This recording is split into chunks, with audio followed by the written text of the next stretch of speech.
Merica atau cabai ini memiliki rasa yang sangat pedas, dan apabila kalian menanam cabai di depan rumah dapat dimaknai keadaan rumah kalian akan menjadi panas dan sering terjadi pertengkaran dalam rumah tangga karena efek panas dan energi negatif yang terpancar oleh pohon-pohon tersebut.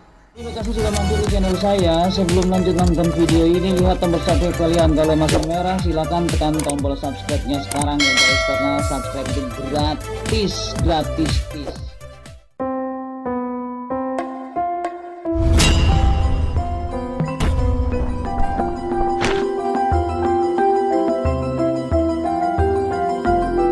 Assalamualaikum warahmatullahi wabarakatuh.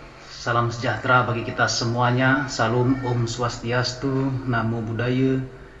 Salam kebajikan, Sampurasun, Rahayu, Rahayu, Rahayu. Para sahabat T2 TV dan Gunawan yang dirahmati oleh Allah Subhanahu wa taala, segala puji hanya milik Allah Rabbi. Allah yang telah memberikan beribu-ribu nikmat, yang terpenting itu adalah nikmat sehat walafiat hingga kita bisa ketemu lagi. Mudah-mudahan kalian semua insya Allah diberkahi oleh Allah Subhanahu wa taala. Amin ya rabbal alamin. Seperti yang kita ketahui bahwa tumbuhan yang Allah ciptakan itu semuanya bermanfaat, baik dalam kehidupan manusia, hewan dan lainnya, atau untuk tumbuhan itu sendiri. Banyak orang yang menanam tumbuhan-tumbuhan di halaman rumahnya dengan harapan bisa mendapatkan keindahan dari tanaman-tanaman tersebut. Namun yang perlu kita ketahui, Allah menciptakan tumbuhan itu merupakan kebutuhan makhluknya dan baik untuk semuanya, serta merupakan rezeki buat makhluk hidup. Namun tidak semua tanaman baik untuk manusia. Ada tanaman baik yang untuk hewan namun tidak baik untuk manusia. Seperti kita ambil contoh rumput.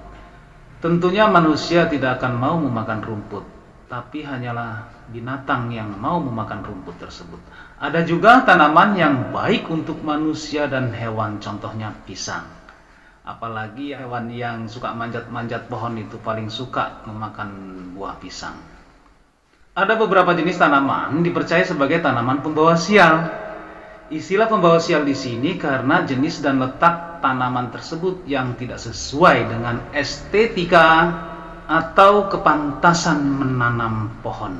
Karena ada beberapa jenis pohon yang memancarkan energi negatif dan banyak juga pohon yang memancarkan energi positif. Kita ambil contoh seperti ini, mengapa menanam pisang dan bambu tidak baik di depan rumah. Saya yakin teman-teman semuanya sudah paham mengapa tidak baik ditanam di depan rumah, karena menimbulkan kesan kumuh dan kotor. Lingkungan yang kumuh dan kotor akan disukai oleh makhluk halus yang jahat.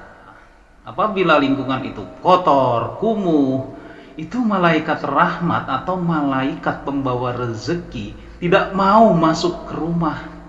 Tapi kalau malaikat pencabut nyawa, apapun kondisinya dia akan masuk. Apalagi yang kumuh, sebel banget dah dia. Itulah sebabnya mengapa orang yang menanam pohon yang dianggap pembawa sial, yang mengakibatkan kotor dan kumuh, menjadi seret rezeki pemilik rumahnya. Karena apa? Pikiran ruwet dan mudah putus asa. Ya karena lingkungan sendiri kumuh. Sebetulnya sih bukan tanamannya yang membawa sial, tapi manusianya itu yang sialan. Udah tahu pohon tidak baik dan bikin kotor, ditanamnya di depan rumah. Kenapa tidak sekalian aja tuh pohon bambu kalian tanam di depan jendela kamar atau di depan pintu rumah. Itu kalau kalian ingin membuktikan pohon itu akan berefek negatif kepada pemilik rumah. Sudah tahu pohon nggak baik, rimbun, tanam depan rumah. Pinter kan? Semua ciptaan Allah itu bermanfaat. Ya, anak TK juga tahu pohon itu bermanfaat untuk manusia dan hewan. Yang membuat pohon itu tidak bermanfaat ya manusianya itu sendiri menanamnya tidak tepat pada tempatnya. Oke, baik, berikut ini adalah 6 jenis tanaman pembawa sial yang sering ditanam di halaman rumah. Untuk yang pertama adalah tanaman pohon batang besar dan tinggi. Seperti pohon mangga, pohon sirsak, pohon nangka, pohon kluwih, pohon durian, pohon rambutan, pohon asam, pohon beringin, dan masih banyak lagi yang lainnya. Kita ambil contoh pohon sirsak. Pohon sirsak memang menghasilkan buah yang baik untuk dikonsumsi dan berpotensi mendatangkan rezeki dari hasil panen buah sirsak tersebut bila kita menanamnya di kebun dan jumlahnya banyak. Kalau nanamnya di depan rumah hanya 1 batang, ya cukuplah buat dimakan sendiri. Itu juga kalau masih disisain sama kelelawar. Dan masih banyak lagi orang yang menjadikan tanaman besar seperti mangga dan rombongannya ditanam di halaman depan rumah. Kalau halamannya luas, ya nggak masalah. Bila menanam pohon mangga atau pohon jenis batang besar di halaman perumahan sederhana, rumah susah selonjor, sudah halamannya sempit, kabel listriknya bergelantungan kayak jemuran, bisa bayangkan kalau pohon besar kita tanam di depan rumah kita. Itu bisa sangat membahayakan teman-teman semuanya. Bisa kena kabel listriknya jadi rusak, terkelupas. Dan setrumnya itu akan nempel di pohon tersebut sehingga akan terjadi konsleting. Kalau nggak ada orang di bawahnya atau di dekat pohon itu, nggak masalah. Tapi kalau pada saat musim hujan, pohon itu pasti akan dialiri oleh listrik. Itulah sebabnya pohon besar itu tidak disarankan ditanam di depan rumah. Untuk PLN pasti sangat setuju dengan pendapat saya ini. Pohon jenis yang besar bisa membuat kotor dari daunnya yang berjatuhan sehingga akan menimbulkan kesan kumuh. Pohon yang bisa menyebabkan kesan kumuh dan kotor menurut primbon Jawa akan disenangi atau ditempati para makhluk halus yang jahat atau jin jahat. Jin jahat yang tinggal di pohon besar dan tinggi yang ada dekat rumah akan terus menggoda pemilik rumah tersebut yang dapat menyebabkan perselisihan dalam rumah tangga dan rezeki pun menjadi seret. Seperti yang saya jelaskan di atas tadi, kenapa jadi seret rezekinya. Nah, jika kalian ingin menanam pohon jenis besar, sebaiknya ditanam di belakang rumah yang agak jauhan dikit dan berdekatan dengan sumber mata air supaya pohon tersebut dapat tumbuh subur, dapat menghasilkan buah yang banyak, otomatis rezekinya akan berlimpah. Apalagi kalian menanam pohon mangga 1000 batang, yakin 100% saya yakin-yakinnya kalian pasti kaya. Nah, yang kedua adalah tanaman pedas atau panas. Apa saja sih tanaman pedas? Tanaman pedas atau panas seperti merica dan cabai. Merica atau cabai ini memiliki rasa yang sangat pedas, dan apabila kalian menanam cabai di depan rumah dapat dimaknai keadaan rumah kalian akan menjadi panas dan sering terjadi pertengkaran dalam rumah tangga karena efek panas dan energi negatif yang terpancar oleh pohon-pohon tersebut. Jadi, bagi kalian yang ingin menanam pohon merica atau cabai, sebaiknya tidak di depan rumah.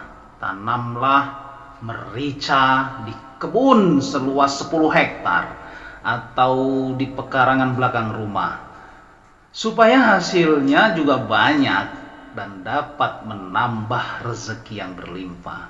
Kalau menanamnya depan rumah, ya hanya cukup buat diri sendiri saja.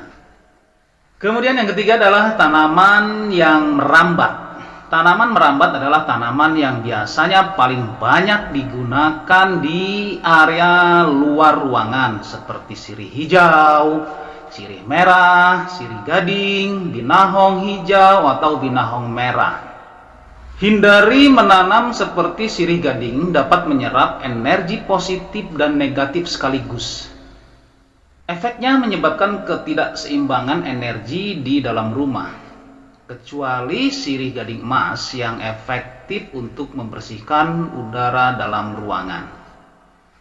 Jika kalian memiliki tanaman merambat di luar rumah, sebaiknya melakukan perawatan secara rutin atau memotongnya saat tumbuh lebat sehingga tidak menutupi permukaan rumah. Pada saat tanaman merambat tumbuh terlalu besar dan rimbun, tanaman tersebut bisa menghalangi energi positif yang akan mengalir ke ruangan rumah. Dan yang perlu kalian perhatikan, tanaman yang merambat itu paling disukai oleh makhluk sebenarnya ya, bukan makhluk halus. Seperti contohnya ular. Ular akan senang merambat di pohon yang merambat. Itu sangat membahayakan bagi penghuninya atau orang lain. Yang keempat adalah tanaman yang dikerdilkan atau bonsai.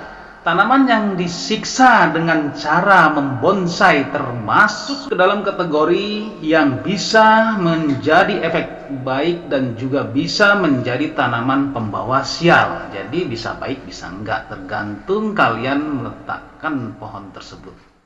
Tanaman bonsai dianggap sebagai tanaman pembawa sial karena merupakan simbol sebuah tanaman yang tersendat pertumbuhannya karena harus dikungkung, disiksa secara terus-menerus, diikat, dibengkokin, disemprot obat supaya kerdil sesuai keinginan kita. Pohon yang harusnya tumbuh besar dan subur dan bebas tanpa adanya siksaan, itu akan berefek kurang baik terhadap lingkungan sekitar rumah. Ingat teman-teman semuanya, tumbuhan juga merupakan makhluk hidup ciptaan Allah Subhanahu wa Ta'ala yang membutuhkan kebebasan untuk berkembang. Jangan kalian penjarakan pohon itu. Memang bonsai sangat indah dan mahal harganya, tapi proses bonsai harus menyiksa tumbuhan itu.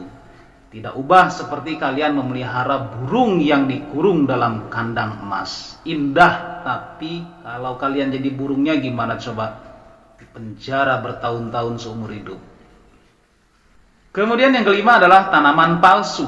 Tanaman palsu seperti bunga plastik merupakan tanaman yang biasanya tidak dianggap ada atau tanaman hanya sebagai penghias saja.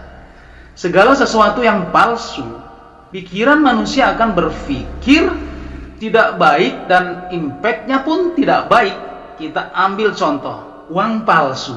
Apa kalian mau dikasih uang palsu? Atau bisa juga cinta palsu, itu lebih nggak enak lagi.